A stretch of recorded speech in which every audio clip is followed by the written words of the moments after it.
안녕하세요. 오늘도 사연 살롱을 찾아주셔서 감사합니다. 3년 결혼 생활 동안 볼 꼴 못 볼 꼴 다 보고 끝을 낸 30대 여성이에요. 세상에서 제일 못난 사람이 자신과 가장 가까운 사람을 웃음거리로 만드는 인간이라던데 제 남편이 바로 그런 인간이었거든요. 돌이켜보면 지난 시간을 어떻게 버티고 살아왔나 싶어요. 가난 때문에 손가락질 받고 살았던 어린 시절보다 배불리 먹고 살았던 지난 3년이 제게는 더 지옥 같았거든요. 전 대학생 때까지 기초생활수급자로 살았어요. 제가 대학교를 졸업하고 취직해 돈을 벌기 시작하고서야 겨우 그 생활을 벗어날 수 있었어요. 저희 부모님은 도배사였어요. 실력이 좋아서 어지간한 직장인들보다 수입이 더 좋으셨어요. 하지만 워낙 없이 시작한 결혼이라서 단칸방을 전전하며 살아야 했어요. 그러다 제가 초등학교 3학년이 되면서 집 형편이 나아진 덕에 방 2개짜리 집으로 이사를 가게 되었죠. 이제는 친구를 집에 데려올 수 있다는 생각에 얼마나 기뻤는지 몰라요. 하지만 기쁨도 잠시.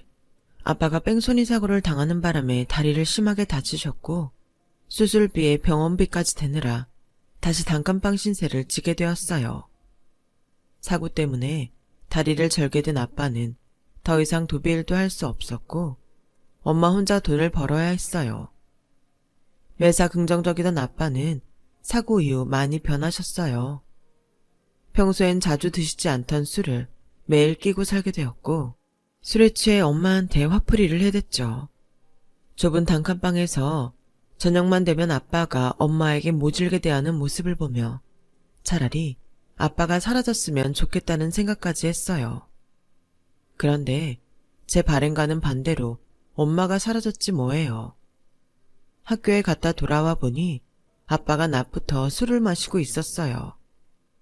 술을 드시면 사나워지는 아빠가 겁나서 조용히 가방을 내려놓고 나가려고 하는데 아빠가 한숨을 푹 쉬시며 제게 그러는 거예요. 너도 아빠가 꼴 보기 싫지? 미안하다. 아빠가 이 모양이 꼴이라서. 그러더니 눈물이 그렁그렁한 눈으로 저를 바라보시는 거예요. 네 엄마 집 나갔다. 그 말에 심장이 멎는 줄 알았어요.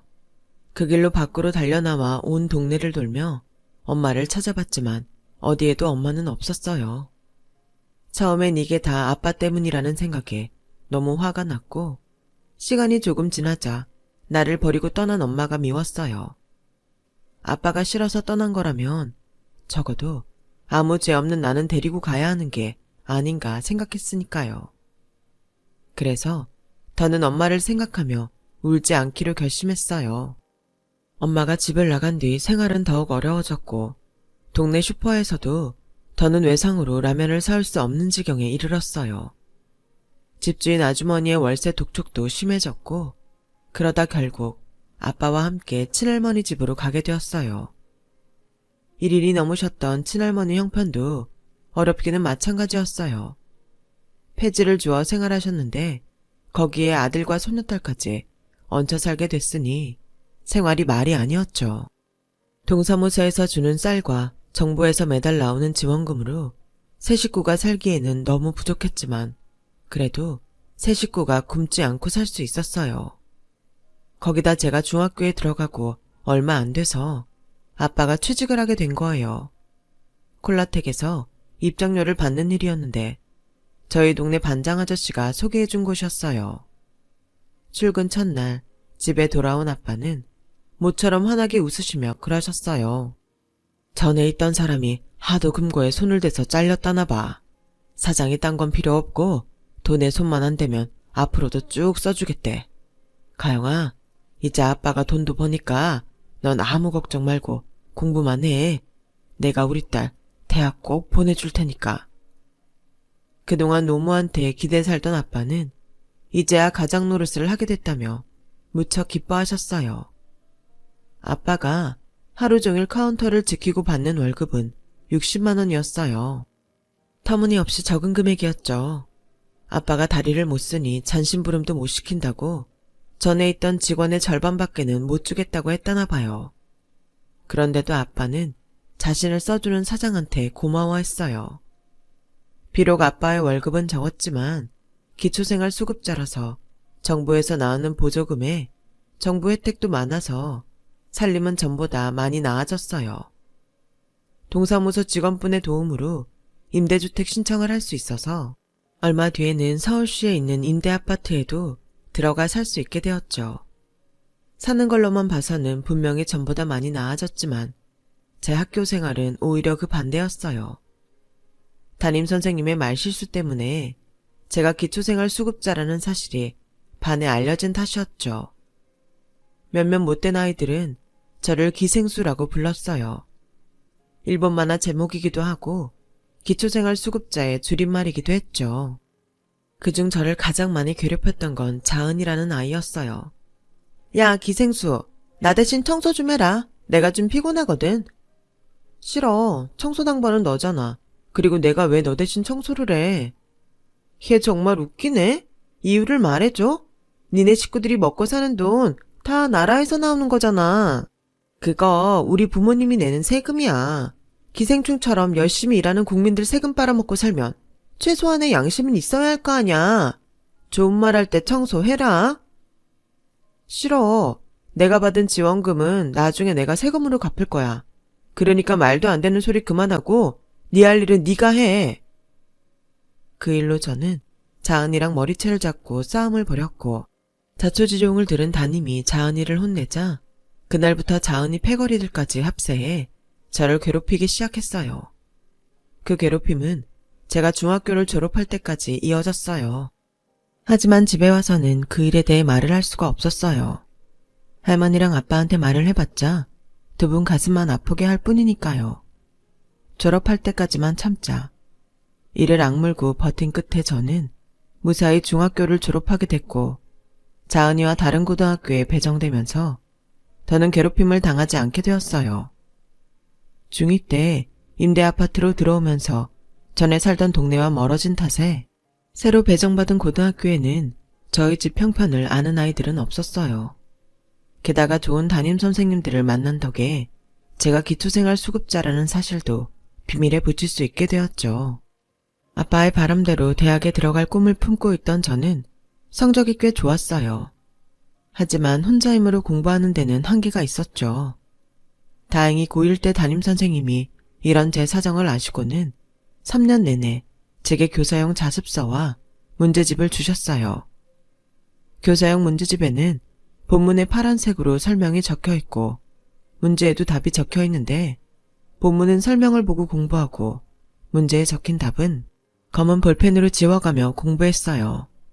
수능 준비는 EBS 교육방송을 보면서 공부를 했고요. 돈 한 푼 들이지 않았지만 하자고 들면 못할 것도 없더라고요. 그렇게 독학으로 대입 준비를 한 저는 명문대에 합격하게 되었죠. 주변에서는 찢어지게 가난한 집구석에서 등록금은 어떻게 되려고 대학에 가냐고 혀를 찼지만 모르는 소리였죠. 저희 대학만 그런 건지 아니면 다른 대학들도 그런 건지 잘 모르겠지만 제가 다닌 대학에서는 공부만 열심히 하면 많은 지원을 받을 수 있었거든요. 학비 장학금에 점심 식사비 지원, 생활비 장학금, 영어회화 무료 수강권, 식권과 교재비 지원까지 됐으니까요. 여기에 아르바이트로 과외도 하면서 돈을 버니까 학교에 들어가는 돈보다 벌어가는 돈이 더 많았어요. 그렇게 4년 내내 열심히 공부한 끝에 저는 남들이 부러워하는 대기업에 합격할 수 있었어요.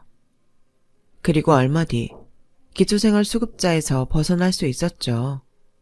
입사 초기를 제외하고 어느 정도 회사에 적응이 되고부터는 주말에 중고생 과외도 하고 번역 알바도 하면서 돈을 벌었어요.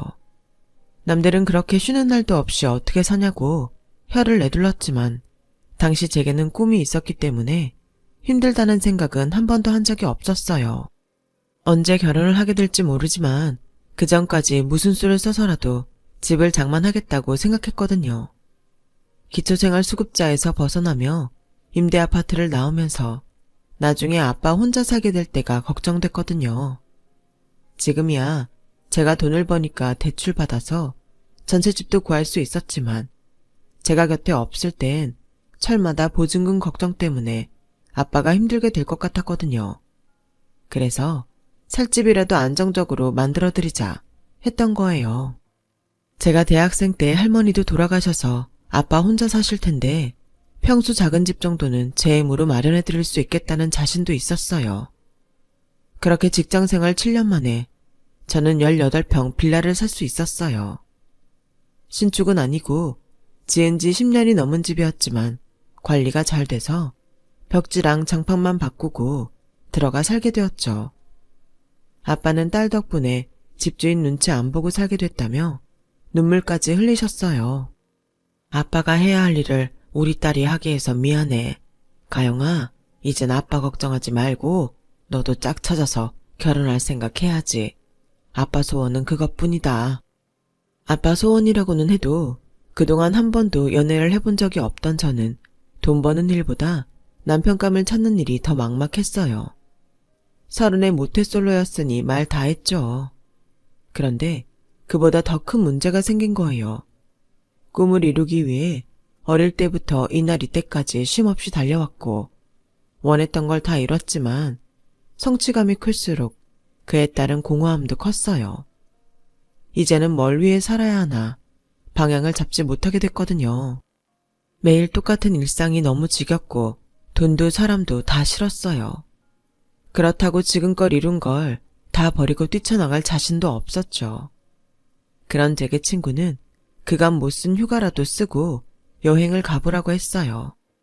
난생 처음 시간과 돈을 들여 여행을 떠났지만 면장도 알아야 해먹는다고 평생 놀아본 적이 없던 저는 그저 돈 내고 시간 까먹는 것뿐이었어요.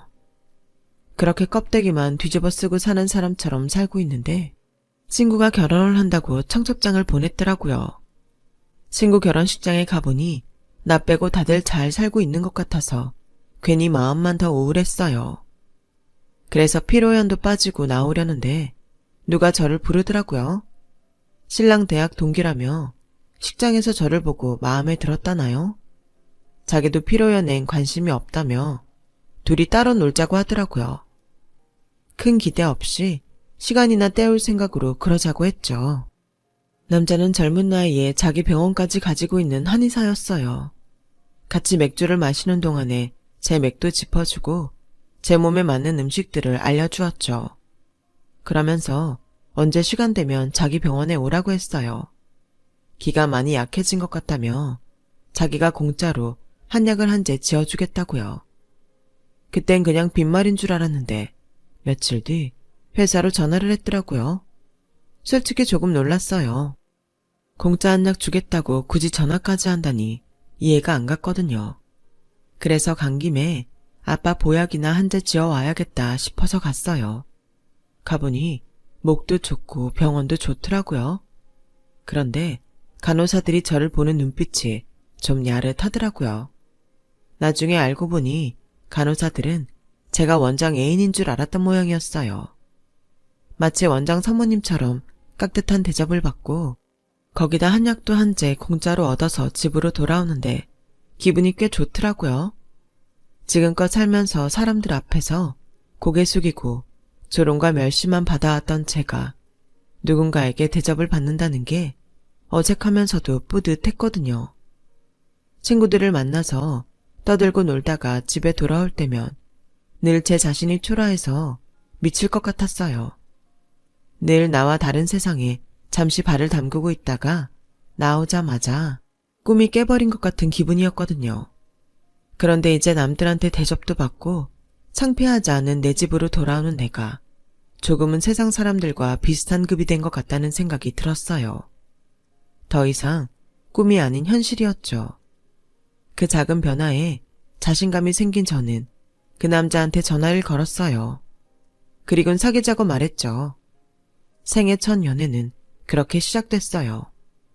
누구나 그렇겠지만 처음에는 모든 게 좋았어요. 서로를 알아가는 시간들이 때로는 속을 태우게 됐지만 조금씩 내 사람이라는 유대가 생기면서 좀 더 가까워질 수 있었어요. 그렇게 1년 연애 끝에 결혼을 하기로 했고 시댁에 인사를 드리러 갔어요. 그 사람한테는 여동생이 하나 있는데 일본에서 유학생활 중이라서 결혼식 때나 오게 될 것 같다고 하더군요. 명문대를 나와 대기업에 다니는 제 스펙이 마음에 드셨는지 시부모님은 별다른 반대 없이 결혼 승낙을 하셨고 아빠 역시 결혼에 찬성해 주셨어요. 둘 다 나이가 있어서 이것저것 젤결을 없이 바로 날짜를 잡고 식을 올리게 되었죠.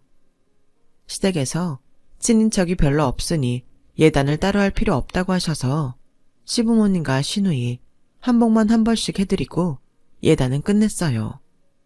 남편이 신혼집을 준비하기로 해서 저는 집에 가전제품과 가구를 채워 넣기로 했는데 수중에 돈이 얼마 없어서 대출을 받아야 했어요. 그래서 남편한테 솔직히 얘기를 했죠. 그동안 번 돈으로 친정집을 사느라 가진 돈이 별로 없어서 대출을 받아야 한다고요. 그랬더니 남편이 그럴 거 뭐 있냐면서 결혼 전에 쓰던 가구들 가져와서 쓰자고 하더라고요. 난 TV는 잘 안 보니까 TV는 필요 없고 세탁기는 둘이 쓸 거니까 작은 걸로 하면 되고 냉장고도 인터넷으로 구입하면 저렴하게 살 수 있을 거야. 살림은 살면서 늘려가는 셈인데 뭐하러 처음부터 다 준비를 해. 난 중고도 상관없으니까 마음 쓰지 마. 굳이 대출 받겠다는 생각도 말고 우리 그냥 있는 대로 살자. 남편의 배려로 저는 대출 안 받고 있는 살림에 인터넷에서 저렴하게 구입한 제품들로 신혼집을 꾸몄어요. 그때는 남편 말대로 살면서 하나씩 늘려가자 생각했었어요. 그렇게 결혼식 당일이 되었고 식 당일이 되어서야 저는 일본에서 돌아온 시누이 얼굴을 볼 수 있었어요. 그런데 세상에 이런 악연이 있다니. 중학생 시절 저를 그렇게 괴롭히던 애가 바로 제 시누이였던 거예요. 신부 대기실에서 자은이 얼굴을 보는데 다리에 힘이 풀려서 그대로 주저앉을 뻔했어요. 놀란 건 자은이도 마찬가지였죠. 뭐야, 기생수 네가 우리 오빠 신부감이었어? 이런 미친. 명문대 출신에 대기업 다닌다길래 멀쩡한 집 여잔 줄 알았더니 세상에 이거 완전 사기 결혼 아냐. 야, 너 당장 이 결혼 그만둬. 쪽팔리게 내가 어떻게 기생수를 올케라고 부르냐고. 엄마! 엄마! 시누이는 시어머니를 부르며 대기실을 박차고 나갔어요. 그리고 잠시 뒤 시누이와 함께 표정이 굳은 시어머니가 왔어요. 너 그 말 사실이냐? 세상에 애가 어쩌면 그동안 입 꾹 다물고 우리를 다 속였다니? 너 명문대 나온 건 맞아? 대기업 다니는 건 맞냐고? 저 어머님께 속인 거 하나도 없어요. 어릴 때 저희 집 살림이 어려웠던 건 사실이지만 지금은 아니에요. 기초생활 수급자라고 평생 가난하게 살란 법 없잖아요.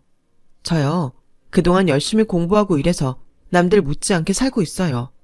과거 저희 형편이 문제될 거 없다고요. 어머어머, 얘 말하는 것 좀 봐. 누가 없는 집에서 자란 애 아니랄까봐 아주 뻔뻔하게 그지없네. 그나저나 이걸 어째. 이런 걸 며느리로 들였다고 주변에서 손가락질할 텐데. 엄마, 어쩌긴 뭘 어째. 당장 결혼식 그만둬야지. 나 쟤랑 시누이 올케로 못 지내. 쪽팔려서 어떻게 기생수를 올케라고 부르냐고. 내 친구들이 알면 그때 나도 끝이야.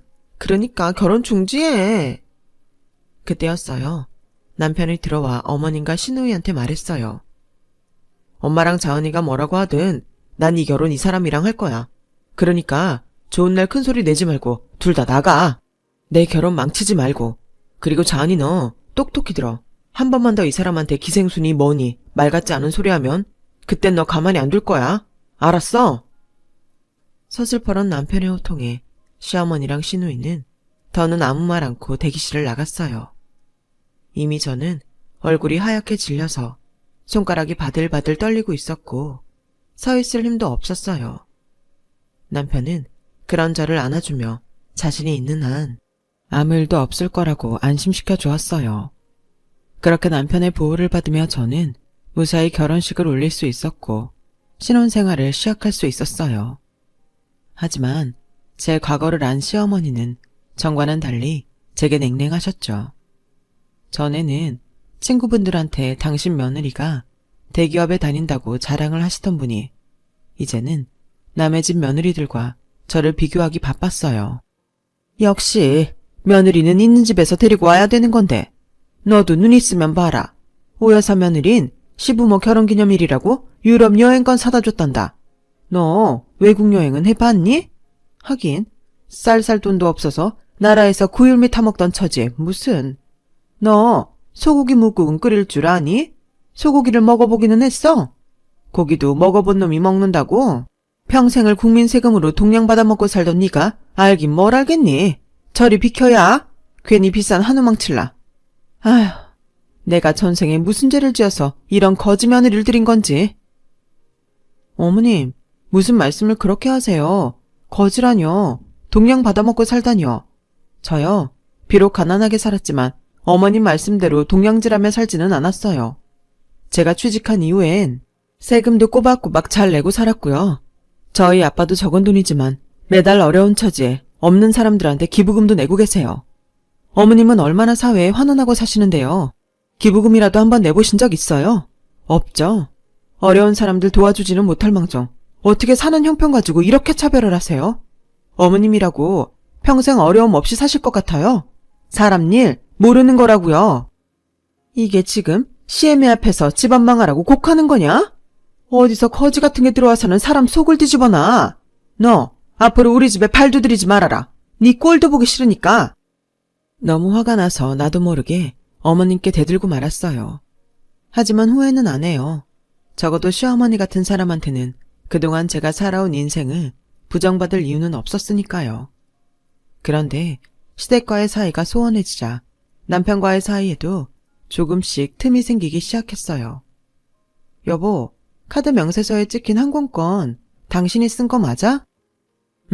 지난달 엄마 생신 때 자은이 있는 일본으로 가족여행 갔다 왔잖아. 그때 결제한 항공권이야. 그런 일이 있었으면 말은 해줘야지. 한두 푼도 아니고 고작 일본 가는데 항공권이 300만 원이 넘는 게 말이 돼? 도대체 몇 명이나 간 건데?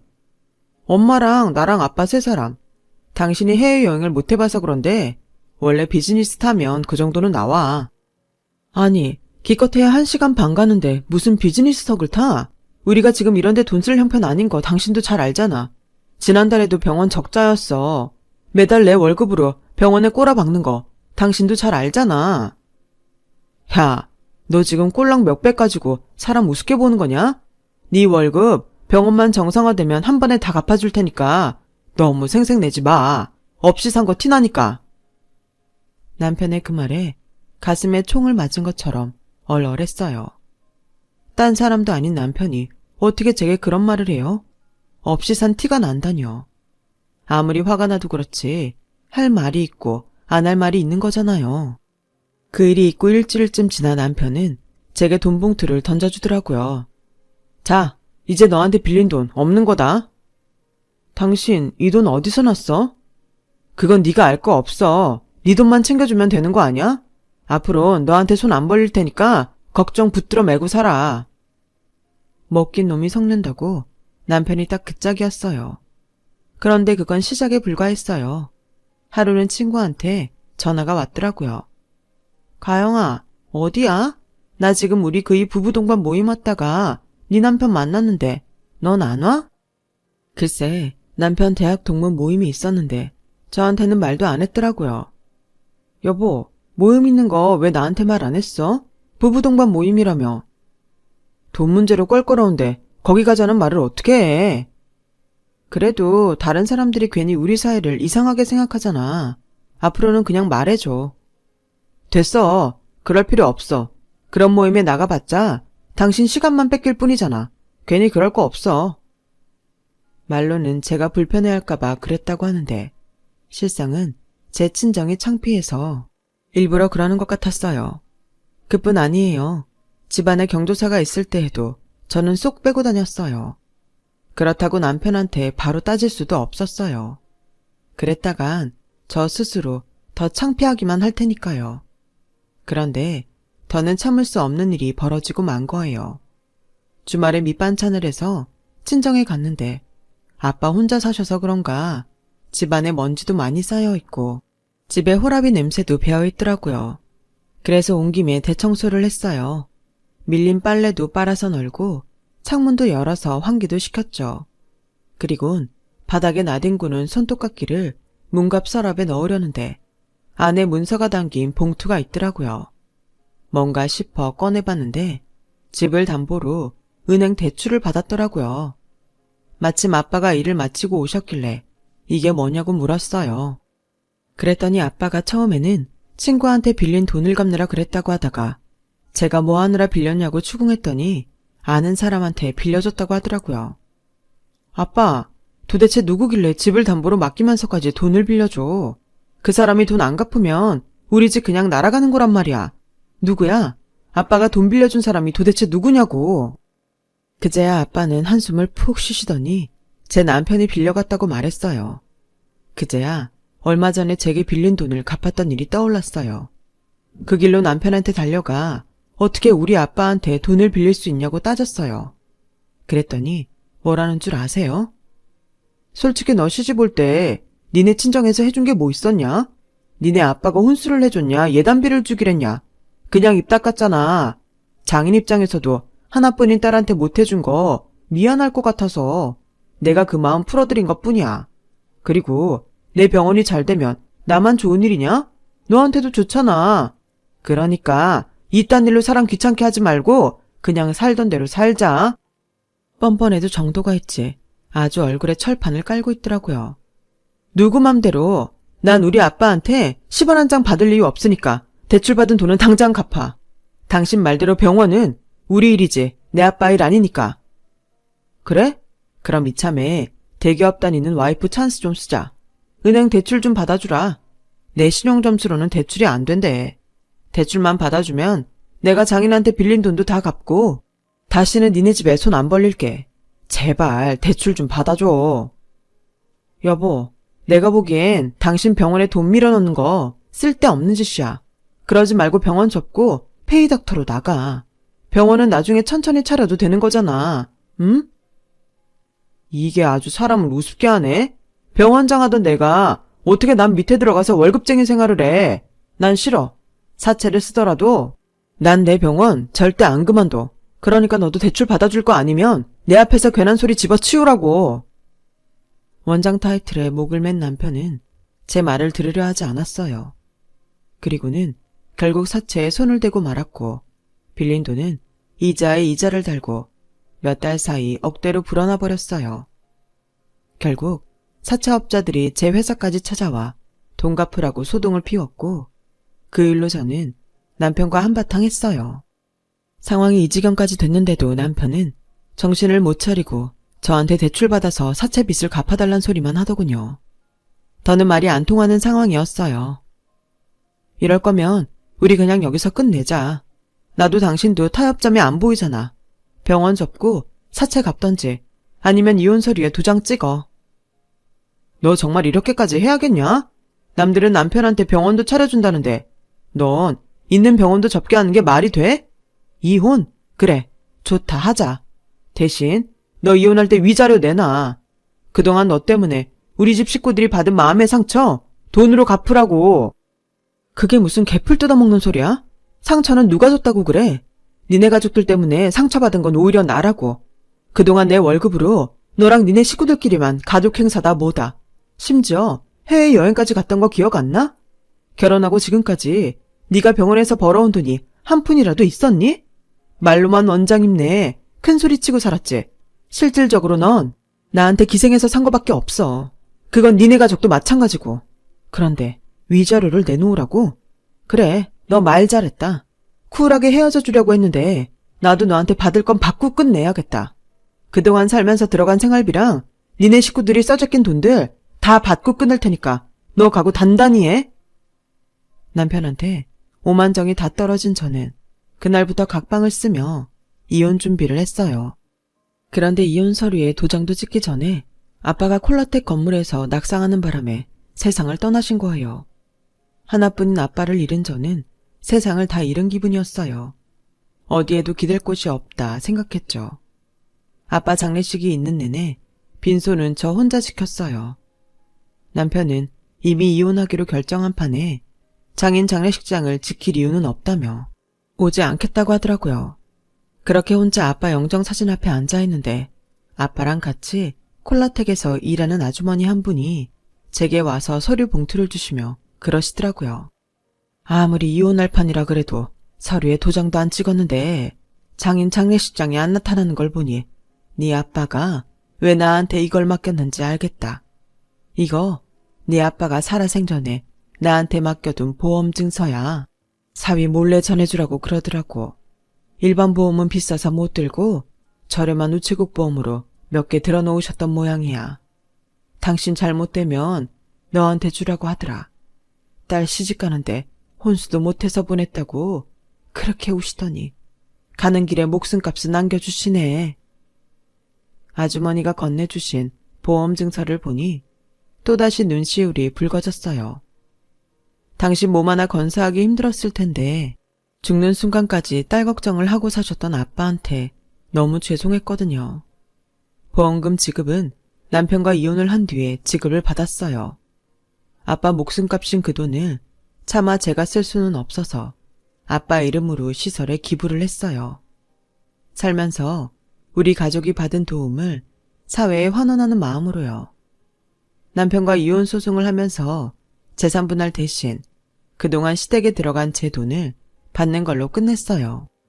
어차피 남편 앞으로 사채빚도 많아서 재산 분할을 할 것도 없었거든요. 그간 제 돈으로 신나게 써댔던 시댁 식구들은 그걸 토해내려니 배가 아팠는지 끝까지 악담을 퍼붓더군요. 신우이는 제가 기초생활 수급자였다는 사실을 저희 회사 홈페이지에 올려서 망신을 주려다가 되려 저한테 소송을 당해 벌금형에 처해졌죠.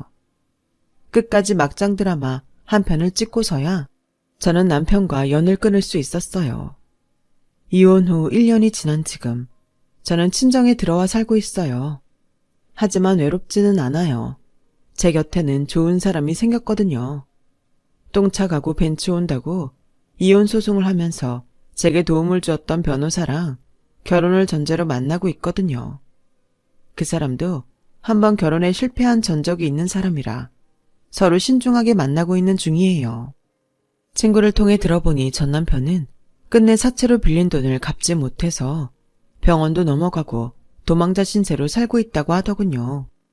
그놈의 원장 타이틀이 뭐라고 스스로 자기 인생을 망친 셈이죠. 학창시절 저를 괴롭혔던 신우이는 결혼을 앞두고 예비시댁에 학교폭력 사실이 알려져서 파혼을 당했다더군요. 이런 걸 보면 악하게 사는 사람은 결국 벌을 받게 되는 것 같아요. 지금 이 순간에도 생활이 어려워서 고통받는 친구들이 있다면 끝까지 포기하지 말고 꿈을 이루기 위해 노력하라는 말을 해주고 싶어요. 내가 나를 포기하지 않는 이상 언젠가 꿈은 이루어질 테니까요. 지금까지 제 사연을 들어주셔서 감사합니다. 건강 조심하시고 복 받으세요. 여러분, 사연 댓글에 응원과 현명한 조언 부탁드려요. 좋아요와 구독은 저에게 큰 힘이 됩니다. 오늘도 좋은 일 가득하세요.